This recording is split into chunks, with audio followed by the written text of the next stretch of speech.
કેટલાનું છે?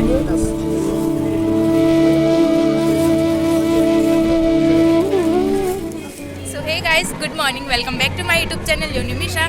સો અત્યારે વાગ્યા છે સવારના 6 અને હું આવી છું આજે ચોટીલામાં ચામુંડાજીના દર્શન કરવા. જો યોગેશને બંને આવ્યા છીએ તો અત્યારે અમે જઈએ છીએ મંદિરના દર્શન કરવા, કેમ કે જલ્દી આરતી ચાલુ થઈ જાય છે અને અમે થોડા લેટ પડ્યા છે એટલે અમે ફટાફટ જશું. તો ચાલો. તો ગાઈસ, વડોદરાથી ચોટીલા 250 કિલોમીટર થાય છે અને અમે નાઇટના 12:30 વાગે નીકળી ગયા હતા અને મોર્નિંગના 4:30 વાગે પહોંચી ગયા છીએ. પછી અમે ફ્રેશ થઈને માતાજીના દર્શન કરવા માટે નીકળી ગયા છીએ. ક્યારે ચડી રહેશું? ઊભી સીડી છે ને તો થાક વધારે લાગે છે.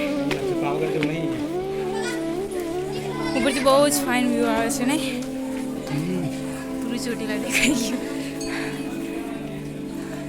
કેટલી સીડી ફિનિશ કરી બોલો? સીટને ખબર નહીં મને. અડધી નાઈટ થઈને બેસી ગયા, થાક લાગી ગયો, બહુ થાક લાગ્યો. છોટી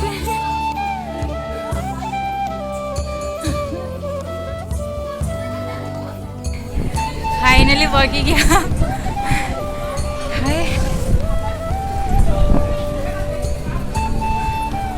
ચલો. તો ફાઇનલી અમે 600 સીડી ચડ્યા પછી મંદિરમાં પહોંચી ગયા છીએ. અહીંયા મોર્નિંગમાં આરતીનો ટાઈમ 6:30 વાગ્યાનો હોય છે, પણ અમે થોડા લેટ પહોંચ્યા છીએ તો અમને આરતીનો લાભ ના થયો, પણ માતાજીના દર્શન અમને સારી રીતે થયા. પૌરાણિક ઇતિહાસ પ્રમાણે એવું કહેવામાં આવે છે કે અહીંયા ચંડ અને મુંડ નામના રાક્ષસોનો ત્રાસ હતો અને તેમનો વધ કરવા માટે માતાજીએ 2 સ્વરૂપ લીધા હતા, ચંડી અને ચામુંડા, અને તેમનો વધ કરી માતાજીએ અહીંયા પ્રાગટ્ય કર્યું હતું અને જે આજે ચોટીલા તરીકે ઓળખાય છે. અહીંયા રાત્રે મંદિરમાં કોઈ રોકાતું નથી. કહેવાય છે કે માતાજીના આદેશ પ્રમાણે અહીંયા કોઈને રોકાવાની પરમિશન નથી. અહીંયા પૂજારી પણ રાત્રે રોકાઈ શકતા નથી. અહીંયા ફક્ત માતાજીના હુકમ પ્રમાણે આસો મહિનાની નવરાત્રિના 9 દિવસની જ અનુમતિ હોય છે, એ પણ ફક્ત 5 માણસ જ રોકાય. અને નવરાત્રિના 9 દિવસ માતાજીને દિવસના 3 વખત એમના વસ્ત્રો અને આભૂષણોનો શણગાર કરવામાં આવે છે. અને અહીંયા આઠમના દિવસે મંદિરનો મોટામાં મોટો હવન કરવામાં આવે છે.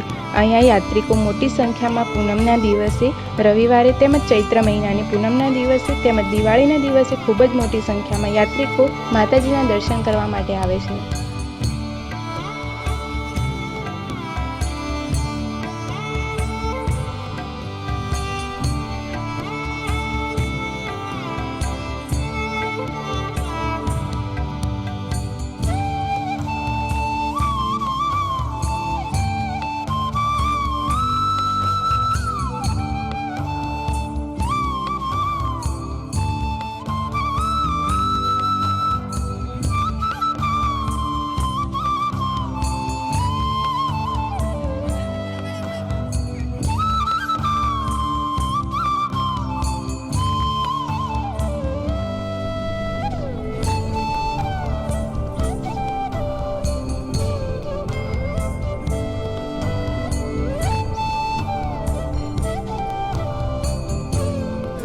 ક્લિક કરવાના હતા તો ફોટો પણ ક્લિક થઈ ગયા છે અને હવે થોડી વાર રહીને પછી જશું. અને અહીંનું વાતાવરણ એટલું ઠંડુ છે ને, એસી જેવો પવન આવે છે અહીંયા.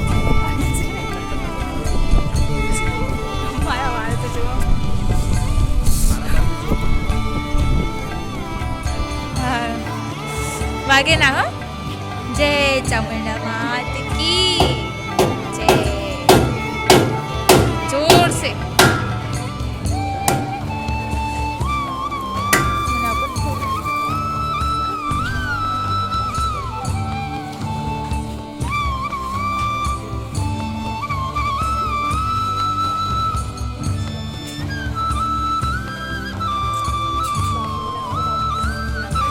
ચડાઈ લે